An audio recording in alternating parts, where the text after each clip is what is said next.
Liam, just tell me how your first week at Reading's been. Excellent. Very proud, privileged to be here. Some fantastic people, been very welcoming. Obviously to be part of this journey. Very pleased. When did you first hear of Reading's interest to make you head coach manager here?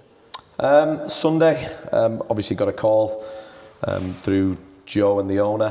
Had a few conversations within that, and then obviously had some very, very serious conversations with the vision and values to which I hold, the club holds, and obviously the ownership group hold as well. And once they became aligned, it was something that we wanted to do straight away. Did you have many discussions at all with Rob Coig in the build up to this position as well, the owner? No. Like I said, on Sunday, I've spoke to Rob over the past couple of years a few times. I've seen him. He works very diligently, doesn't he? He follows his team, whoever he owns. I think when he was owner of Wickham, I used to bump into him at away grounds at the likes of Barnsley, Bolton, etc. And I always found it really humbling that you certainly leave your home in Louisiana in America and find yourself in Barnsley, etc. So no, again, just stayed in touch with any advice I could give or any help I could give. Obviously when he was at Wickham, but then on Sunday when he reached out to certainly speak to myself about the role, etc. It was an absolute no-brainer.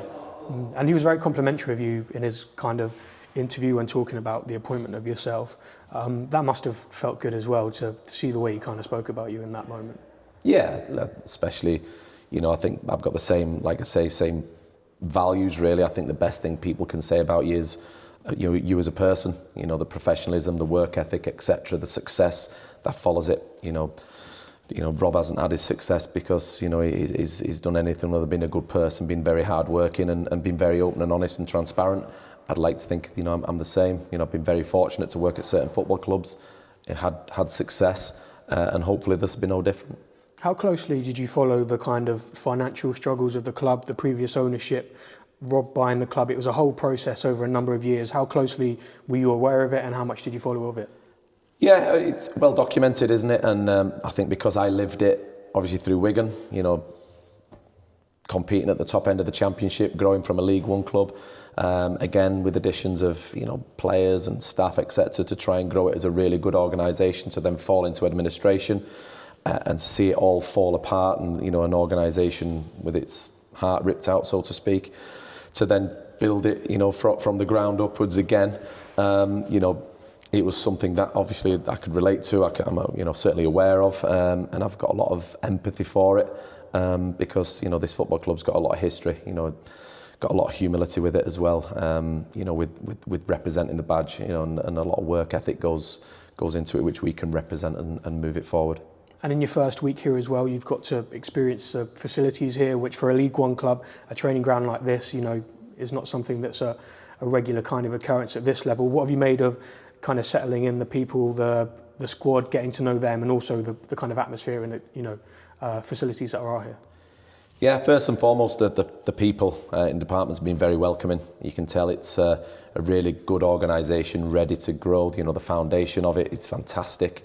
The ownership group, obviously through Rob and Joe, they've done an unbelievable job to be able to keep this place, because it's a foundation where the football club can grow from. And if you've got strong foundations with really strong habits and values running through it, you will go forward and you will move forward. The staff, players, etc., need to know how fortunate that they are to have this, because if they want to be part of this journey, they need a really good work ethic as well. I'd certainly rather a really good, successful team rather than a good training ground. But a good training ground helps to get a good team. Tell us about yourself, and since the Rotherham role, you had a bit of time away from football.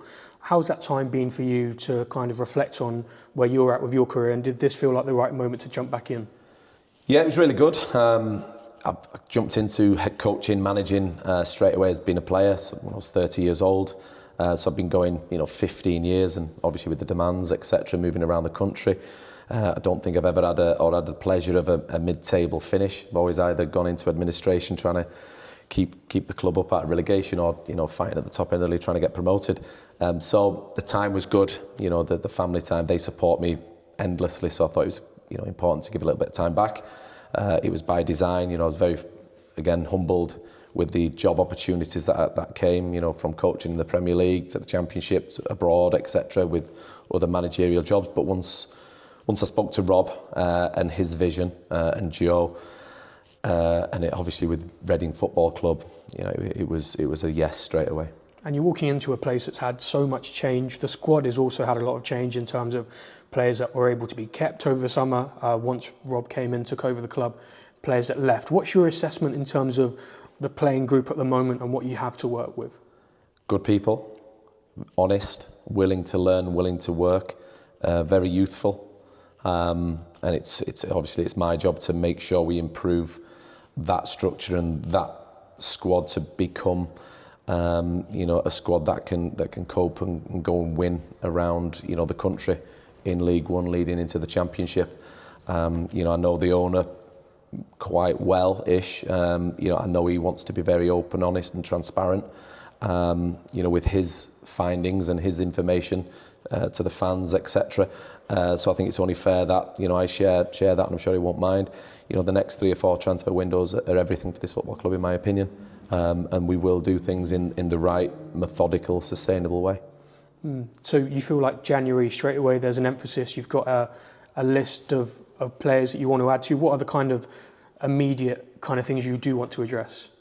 I think with every transfer, no matter what football club you're at, what organisation, I think every transfer window you should come out of it stronger. That doesn't always necessarily mean you've got to add loads of additions. You have to lose people at the same time as well. So, coming out of the January transfer window, our sole aim will be to be in a better place than what we are now. Forgive me for maybe being slightly naive, but a lot of people, when they come into a football club, it's a project, it's a long-term thing that will reap rewards kind of later on. For yourself, are there any kind of quick fixes you can make that you can come in and instantly make certain things better? I'd just love to know what you think of that. I was going to say, you've not been in football management, have you, to have long-term plans? No, them long-term plans, you've got to win first to put them in place. Again, I've been quite lucky. I think every time we've been able to see something through, we've managed to leave it in a better place than what we found it, and hopefully had success. This hopefully will be no different. From certainly my point of view, again, you've just got to instill them daily habits. We're trying to build what they call an elite working environment to try and win. What does it take to win? What are them habits? What are them fundamental non-negotiables that you have to represent Reading Football Club? And I think that's important. You've got to, spread that across the whole football club, from all the leadership groups, etc., and have them non-negotiables. And I think that's important. Tell me about this season. What do you want to achieve this season personally and as a group? I want to beat Stevenage on Thursday night. Yeah. First and foremost, won't look past that. You don't look too much in terms. You haven't said to the guys, we want to get promoted this year. This isn't kind of something you're That's kind my of pushing. pressure. The results are my pressure. That's all my pressure. The recruitment, etc., led by me. The pressure of the players is to be available, to be fit, to make sure your output is the best that you can be, to make sure you have the right nutrition, the right diet, the right physical attributes to go and deliver what we want. The pressure of results, etc., is all my pressure, the staff's pressure. It's not their pressure. We've seen James Beattie come in as well as part of your backroom staff, Danny Schofield. Just tell us about those guys and what you hope they will bring. Obviously, James, big with what he's done at Southampton, AFC Tottenham as well. What do you hope they'll bring to the project? Well, I've worked with James before as well. I had success with him at Wigan. Again, just to reiterate, I've just said in a previous meeting, I think it's important, first and foremost, these are very good people. I'd never ever recommend or put somebody in place, in an organisation that wasn't good for Reading Football Club. Certainly, not for myself, but they're very, very, very diligent in the work. The work ethic's unrelenting. They've had success themselves, both being managers themselves. At Huddersfield, Doncaster, Accrington, etc. Both had fantastic careers at good levels. Obviously, James playing for international for England. So the wealth of experience to spread across from the young lads into the senior lads even to go forward.